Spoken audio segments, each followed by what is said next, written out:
Vamos a la actualidad. Bueno, el tema de la ISAPRE, ¿no es cierto?, se ha tomado el país. Hay propuestas, ¿no es cierto?, que también han marcado la agenda, sobre todo la hecha por los senadores independientes, entre ellos el senador independiente Matías Walker, que gana por 3-2 en la Comisión de Constitución esta salida alternativa para las ISAPRE. Ya estamos con el senador Matías Walker. ¿Cómo está? Hola Julio, ¿qué tal? Gracias por conversar con nosotros. Igualmente, estimado. Por favor, sería importante, senador, que nos explicara qué persigue el proyecto, cuál es la intención final del proyecto. La intención final del proyecto es implementar el fallo de la Corte Suprema que ordenó restituir excedentes que estaban mal cobrados de alguna manera, el actuar improcedente de la ISAPRE, al mismo tiempo implementar la tabla de factores de la Superintendencia de Salud que obliga a no discriminar por sexo, por género, implementarlo en buena forma, en términos tales que permita mantener la viabilidad del sistema privado de salud, donde hoy día se atienden 3 millones de personas y 300.000 que están en el GES. De esto depende también las clínicas privadas, porque hay una deuda de 500 millones de dólares de la ISAPRE a las clínicas, donde se atienden además 5 millones de chilenos en modalidad de libre elección. Y este es un proyecto que, lejos de evitar cumplir el fallo de la Corte Suprema, lo que permite es cumplirlo en buenos términos, posibilitando que la superintendencia determine la forma de cumplir este fallo, ya sea en dinero efectivo o también en prestaciones, en beneficios, en intervenciones quirúrgicas y al mismo tiempo validando hasta, por ejemplo, impide cobrarle a los niños menores de 2 años. Ahora, yo aprovecho de aclarar, Julio, en relación a lo que dijo el presidente, este no es un proyecto alternativo al del gobierno, no es que sea un proyecto paralelo, porque este proyecto nosotros lo presentamos en diciembre del año pasado. El gobierno reaccionó tarde, 6 meses después, con una propuesta que lamentablemente no soluciona el problema hacia futuro, y por eso es que creemos que es muy importante llegar a un acuerdo sobre la base de hacer la devolución que corresponde a los usuarios. Nadie está planteando que no se le devuelva la plata a los usuarios y al mismo tiempo viabilizar el sistema a futuro para que no quiebren la ISAPRE y eso no produzca la quiebra de las clínicas y los prestadores privados de salud. Hay mucha gente que siente que la clase política no estuvo a la altura, ¿no es cierto?, para regular esto en su momento, ¿no? Y que dejó hacer y finalmente el Poder Judicial es el que tiene que tomar, ¿no es cierto?, acción y genera toda esta controversia, pero porque finalmente sí toma una decisión que la clase política no pudo tomar o no quiso tomar durante muchos años. Efectivamente, toda la razón, Julio, y lo dijo la vocera de la Corte Suprema. Por eso yo no he querido criticar el fallo. El fallo se da por la ausencia de una legislación y por eso es que nosotros, recogiendo el llamado que hizo la vocera de la Corte Suprema, la ministra Ángela Vivanco, que es parte de la tercera sala que emitió este fallo, presentamos este proyecto para implementar el fallo, pero implementarlo en términos tales que no signifique la quiebra del sistema, porque no queremos afectar a 3 millones de usuarios que están en el sistema privado y 5 millones de usuarios que están en el sistema de FONASA. Sabemos las listas de espera que existen en el sistema público. Ahora, esto no significa que la ISAPRE se la van a llevar pelada. Acá tiene que haber un juicio de reproche a la ISAPRE. Yo estoy totalmente de acuerdo con el proyecto del gobierno, que no puedan repartir un peso de dividendos mientras mantengan esta deuda con los usuarios. Si el tema es cómo, y hay una propuesta muy buena de espacio público, diría un grupo de economistas, permitimos que se cumpla el fallo, que se le devuelva la plata a los usuarios, pero al mismo tiempo se fije un plazo para que esto sean condiciones que les permita seguir funcionando. Pero había un tema con el proyecto de usted, era que se pagaba con prestaciones de salud. Que de alguna manera es la misma propuesta que hace hoy día un grupo de economistas encabezados por Eduardo Vitrán, Paula Benavides, y que dicen, bueno, que la superintendencia determine cómo se pague. Nosotros creemos que al menos una parte se podría pagar en prestaciones. Y ojo, no solamente a favor de ISAPRE, también de FONASA. La lista de esperas que tenemos en los hospitales. Tú sabes, Julio, que el año 2021 fallecieron 40.000 chilenos en listas de espera. 10.000 de ellos con un cáncer, con un tumor. Entonces, fijemos condiciones adecuadas para que se pueda restituir esta deuda que existe, que se tiene que pagar, pero al mismo tiempo en términos de que también al menos una parte se autorice a realizar prestaciones, es decir, en beneficios médicos, intervenciones quirúrgicas, consultas, exámenes, que los usuarios tengan un crédito contra su ISAPRE, que vean en qué momento también lo puedan hacer efectivo, pero que se permita la viabilidad financiera del sistema para que no quiebren la ISAPRE, para que no quiebren las clínicas y todos los prestadores privados de salud a lo largo del país, donde, reitero, se atienden también 5 millones de usuarios de FONASA. Y si quiebra la ISAPRE, ¿quiénes son los acreedores?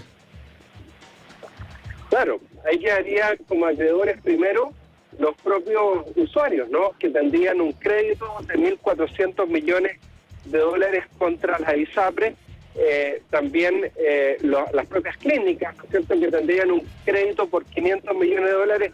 Por eso es que uno dice, claro, ¿y cómo se van a pagar de sus acreencias? Por eso, para que puedan pagar, es fundamental mantener la viabilidad financiera del sistema.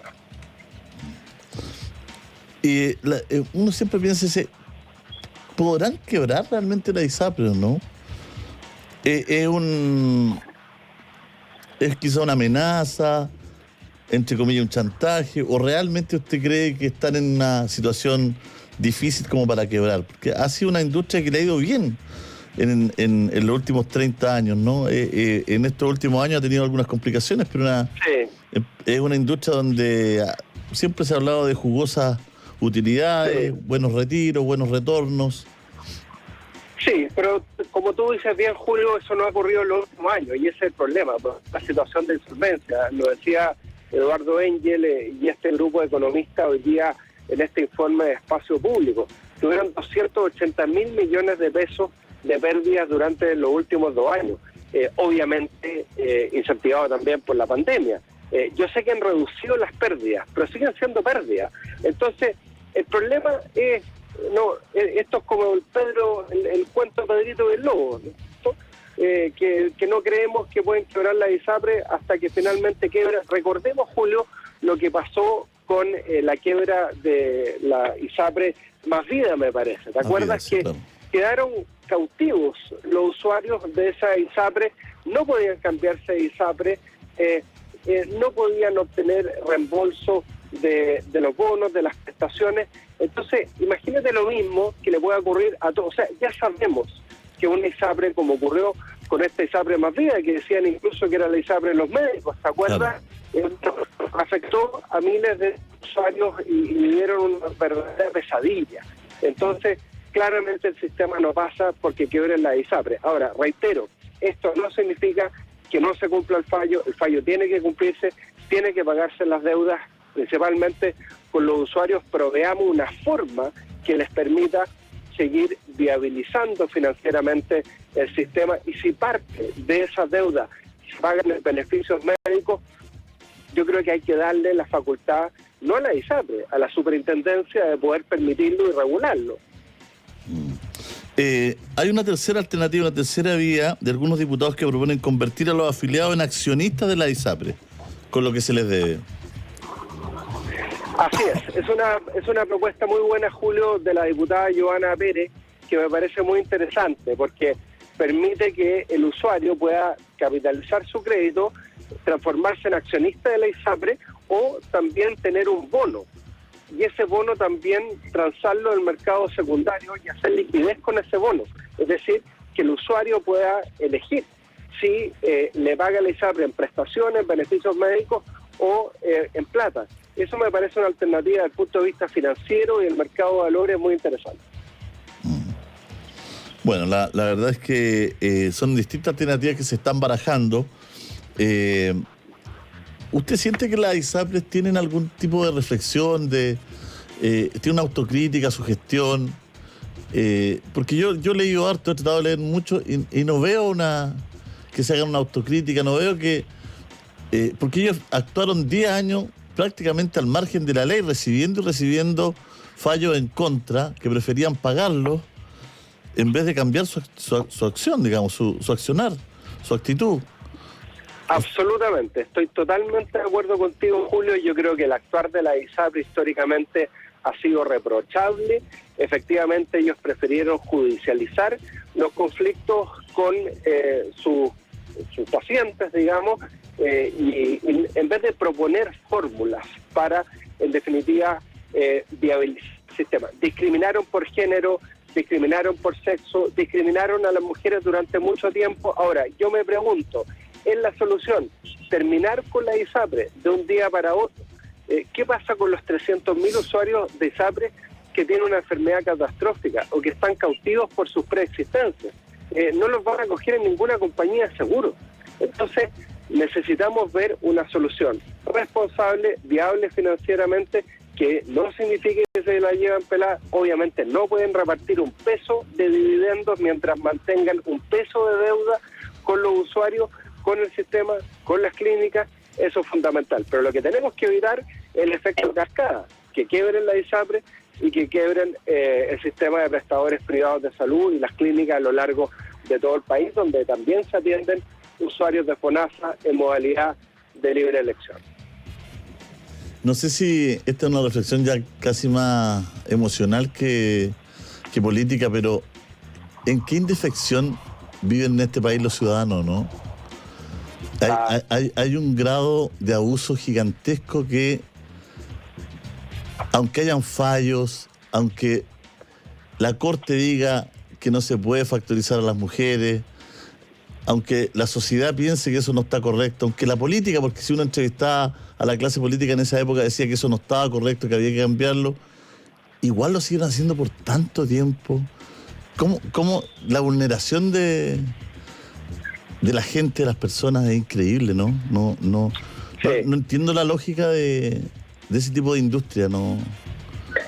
De todas maneras, Julio, yo estoy totalmente de acuerdo contigo con esa reflexión. Por eso no se la pueden llevar pelada. Hay un reproche a lo que han hecho la ISAPRE. Por eso es muy importante nuestro proyecto de ley de delitos económicos, que se despachó esta semana, después de 4 años de tramitación, que sanciona los delitos de cuello y corbata, como la colusión de las farmacias, los medicamentos, a propósito del tema de salud, que establece el comiso de ganancias ilegítimas, días multa en relación al patrimonio de la persona, que sanciona los atentados contra el medio ambiente, con penas de cárcel efectivas. Yo creo que esa sensación de impunidad frente al poder que muchas veces siente el ciudadano es absolutamente justificable, y por eso este proyecto de ley que despachamos también esta semana. Así que bueno, yo espero que finalmente lleguemos a un acuerdo. O sea, la idea acá, Julio, no es competir el proyecto de los senadores contra el proyecto del gobierno. El gobierno llegó tarde, es cierto, porque el gobierno tiene 2 almas, no se ponían de acuerdo entre los propios ministros, pero bueno, tenemos que llegar a un acuerdo, tenemos que dar una solución, sea el marco de la ley corta al gobierno, bien, pero una ley que permita cumplir el fallo y al mismo tiempo mantener la viabilidad del sistema tanto privado como público de salud hacia el futuro. Hoy día me pasaba, ¿sabes con qué? Estaba en la televisión y estábamos viendo una fiscalización y pasaron como 5 o 6 camiones con la patente tapada o sin la patente, o con la patente con un cartón tapado, todo. Entendiendo que eso no se puede hacer y todos los camiones con parte y todo sacado de circulación, pero también me da que pensar, y yo creo que también la autoridad tiene que pensar, ¿por qué todos andan con la patente tapada? O sea, ¿qué pasa con esos cobros de TAC, de carretera, que hace que una gran parte de la gente ande con la patente tapada? O sea, también preguntarse desde el otro lado, ¿es toda la gente mala? ¿Es toda la gente que quiere vulnerar las reglas? ¿O hay algo que no cuadra, que no hace match? ¿O hay quizá un cobro que no está haciendo no está haciendo match con el nivel de vida de los salarios de los chilenos? con la capacidad de pago que tenemos los chilenos. Quizás son cobros que están demasiado elevados para el estándar de vida de este país. Entonces también son cuestiones que la autoridad tiene que mirar, tiene que ver, tiene que conversar, porque no puede ser que tengamos una población tan penca, tan mala, donde todos quieran hacer pillería. O sea, algo pasa, ¿no es cierto?, que no está siendo orgánico. Algo pasa que no está siendo orgánico. Sí, yo comparto las reflexiones, Julio, a propósito de una buena noticia. En este momento estamos viendo el proyecto de reajuste al ingreso mínimo. Vamos a tener el reajuste al ingreso mínimo mensual más alto en la historia, desde el retorno a la democracia. A partir de ahora va a haber un reajuste, porque el próximo año va a ser de 500.000 pesos, va a haber un subsidio a las pymes. Y yo creo que eso tiene que ver con lo que tú dices, ¿no? Una sociedad de derechos y de obligaciones. Que las personas que se emplean formalmente en el mercado formal, con un contrato de trabajo, con imposiciones, sientan que vale la pena. Y no tomar atajos como el narcotráfico, el crimen organizado, que está tentando a muchos jóvenes, o eludir el pago de obligaciones, como el TAC, porque probablemente ustedes mostraron también en la televisión autos de calidad, de alta gama, que hacen lo mismo, ¿no? Entonces, claro, no es una cuestión solamente de las personas más vulnerables. Yo creo que tenemos que avanzar en derechos y deberes en forma correlativa. Estoy totalmente de acuerdo. Claro, es completamente condenable y yo no lo justifico, por eso le digo que los camiones sacan de circulación todo, pero me da que pensar, ¿no es cierto?, ¿por qué tanta gente lo hace? ¿Qué es lo que? Porque algo que a uno no le molesta lo paga sin problema, digamos, ¿no? Pero algo que inevitablemente hay ahí una cosa que no hace más. Yo creo que todos esos contratos, todas esas situaciones hay que revisarlas. El otro día me decía un amigo que ocupa una Radial Oriente que los sábados y domingos cobran punta.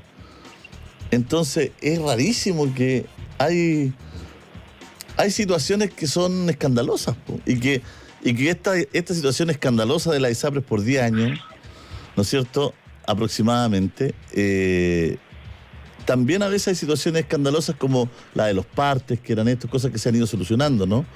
Estos 40 veces, ¿no es cierto?, una multa y todo aquello. Entonces, también tenemos que ir de a poco, no sé, de a poco tenemos que ir perfeccionando también nuestra legislación, nuestros contratos, en virtud de los ciudadanos. Sí, no, de todas maneras, Julio, yo comparto la reflexión.